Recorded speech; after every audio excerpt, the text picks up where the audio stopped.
Welcome back to the channel. My name is Emory, and this channel is dedicated to helping you get better at backpacking. And today, specifically at thru hiking the Pacific Crest Trail. I have a cup of coffee, I'm gonna be drinking it, and I have some notes on my phone that I wanna share with you because in 2017, I hiked the Pacific Crest Trail, and it's been a handful of years, and I wanna share with you the things that I learned that I would do differently if I were going to hike it all over again. Now, I've had a lot of time to think about this, and there are a million things that I would do differently. But for the sake of a shorter video, this might be a little bit longer, I came up with about 8 things that I think are very important to enhance your either next long thru hike or your first thru hike, or even your first hike on the Pacific Crest Trail. So there's a couple things in here that are specific to the PCT, but I think you're going to apply a lot of them to 99% of them to other thru hikes if you're not hiking the PCT. Before we get into the video, I want to mention my beginner backpacker course. It's called Learn How to Backpack. It's 60 video tutorials. It's all online. If you're new to backpacking and even new to thru hiking, there are links in the description of the video to learn more about that. But it'll get you up and going really, really quick, save you a lot of time and hassle and pain and money buying the wrong gear. So let's talk about what I would do differently if I were to hike the PCT all over again, because that's what you're here for. Okay, so number 1, and this one is really, really hard for me because it kind of impacts a lot of the other things that are on this list. In 2017, I hiked with a nonprofit organization that sponsored me to go on the hike on the PCT. Now, if I were to do it all over again, I would not do this. And there's a number of reasons why, and I could probably do a whole video on this itself, but I'll just keep it short and say that when you are attached to an organization, even if it's just a sponsor from a brand, there's some things that come along with that. And there's a lot of communication that has to happen. There's specific gear that you have to use. And at the onset of it, it sounds like it's a really good idea. Oh, free gear. Oh, a sponsorship. Oh, support in towns and things like that. But as the trail progresses, you have like 2,000 plus miles to be attached to an organization. And again, it sounds like a good idea to begin with, but as you progress up the trail, it becomes a burden.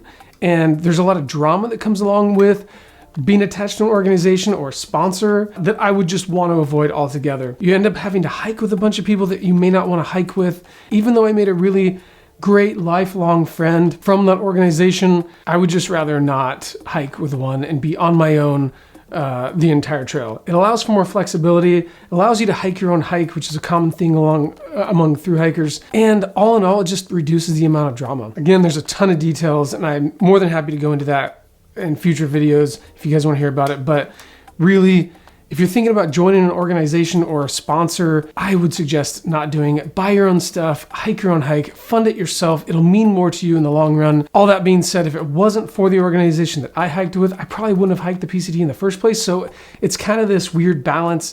Long story short, you get the idea. So that's my number 1 thing I wouldn't do next time around.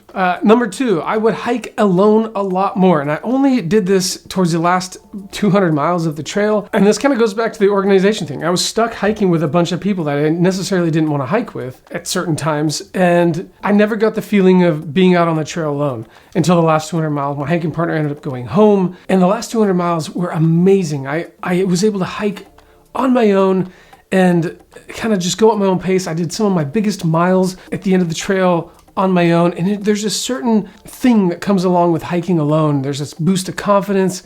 It's an adventure. It is really, really awesome. So I would encourage you to hike alone a lot more, but it's also really nice to hike with a bunch of people. So be sure to mix in hiking alone and with a group of people.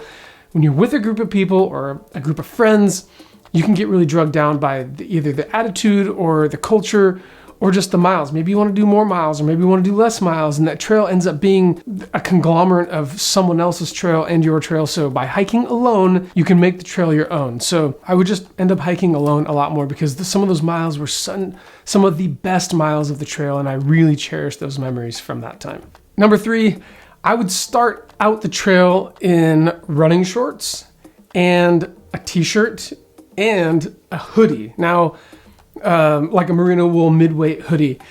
I personally started the trail in these Fjallraven pants that were super great. I really loved them, and I wore one of those classic button-up, like long sleeve collar shirts that you see a lot of hikers in. I hated that thing. It caused me a bunch of heat rash. It stunk to all high heaven. Like, it was just terrible.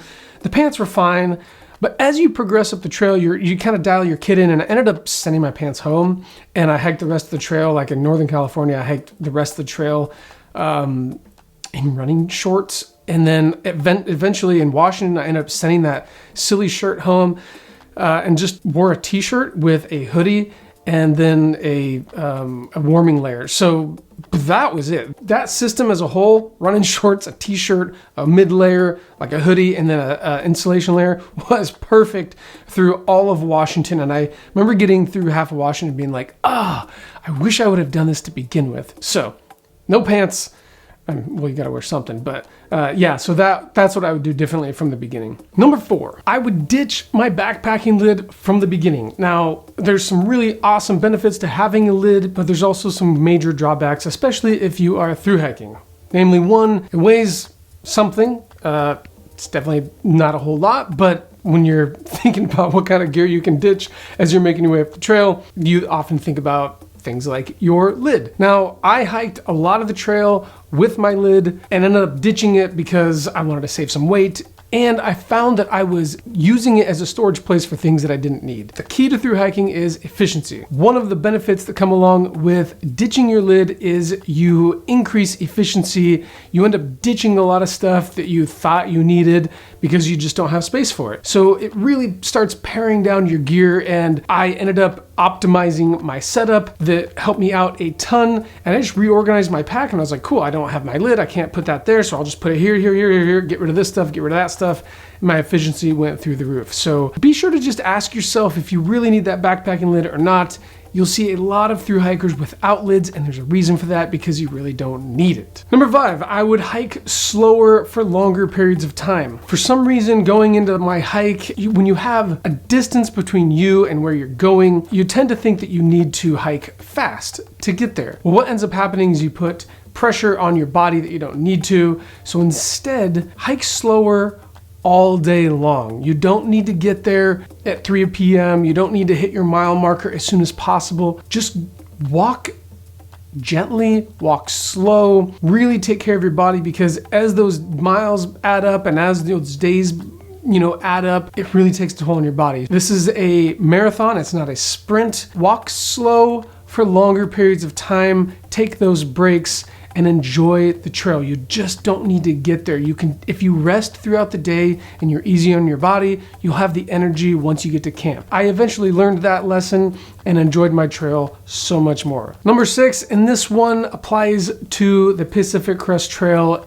itself. I would not build myself resupply boxes. I went to Costco, I bought a bunch of stuff, boxed it up, and I had my now wife ship me some stuff. What I found out on the PCT is that I was able to resupply in town just as easy. The idea of building boxes and sending it to yourself along the trail, I think comes from the days when there wasn't a whole lot on the trail, and that's just not the case anymore. There's a lot of support along the Pacific Crest Trail specifically to where you really don't need to send yourself boxes. Now, there are times in which you'll know that getting access to a grocery store or a quick stop, something like that, isn't as accessible. So in those instances, maybe have some resupply boxes back at home just in case, but you can also just bounce supplies ahead. So if you have a stop coming up in 1 to 2 weeks, you can build an extra box, send it to yourself, and have it waiting for you when you get there. There's just no need to do resupply boxes in my opinion, and I probably wouldn't do them if I had to do the hike all over again. Now, if you have a specific diet or you have specific needs, that's a whole different thing. I didn't, I just ate what I wanted to along the way. And to that point, your palate changes as you move up the trail. So what sounded really good 4 months ago when you built that box doesn't sound that good, and it ends up wasting a lot of food and money. And the trail's expensive as it is, so take that for what it is. Number 7, I would swap a spot device for a Garmin Inreach. And although my spot device worked fairly well, there was one point in northern Washington where it completely stopped working. I thought it was working myself. Everything was fine on my end, but when I got back into cell coverage, 3 days later, from a section of the trail, my wife was basically about to send the authorities to come looking for me because the spot device had me staying in one location. No messages were going through, and she was really worried about me. Although it worked for the majority of the trail, that was kind of scary for her. Not only that, but my spot device is a one-way communication. I could only send predetermined messages out. I couldn't receive messages. So it was kind of limiting in that factor. And I've since upgraded to the Garmin Inreach, and it has been amazing. Two-way text messaging. It's really great. I would suggest that. There's also spot devices where you can do the two-way, but Garmin's just super reliable. I like their interface. I like what they have going on. I now have the Garmin Inreach Mini. It's super small, weighs practically nothing, and it is such a great upgrade, at least for me. Last but not least, I would bring my wife. This is something that I wasn't in control of going into this. We were about to get married, and I remember getting halfway through the trail, or even towards the end of the trail, and then one of the reasons why I wanted to quit the trail is because it was just too good to not experience with her.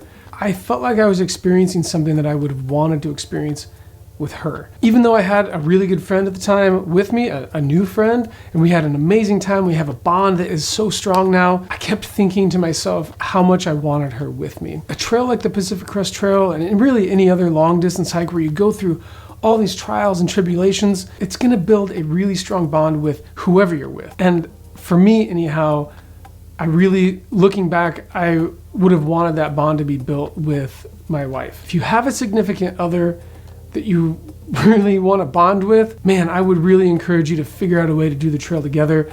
I think it would be really hard, but I also think it'd be incredibly beautiful, and I hope to do a long distance trail with my wife going forward. So that's it. I hope that was helpful. If you're going into your long distance trek, these are really important to me that I would do differently going forward, and I hope that they were helpful to you. If you have any questions, be sure to make a comment below and I would be happy to answer them. You can also reach me at emory@byland.co. You can check out the website. Don't forget about the backpacking course if you're new to backpacking. I've also helped thru hikers and backpack hunters alike because the fundamentals are the same. And also, if you're headed out on your long distance trail this year, check out the podcast. There's a ton of episodes. I upload them. I try to do a few a month. So they'll be waiting for you when you have nothing to do on the trail but walk and listen to something. If you are headed out on an adventure anytime soon, specifically a thru hike, be safe, make great decisions, and we'll see you next time.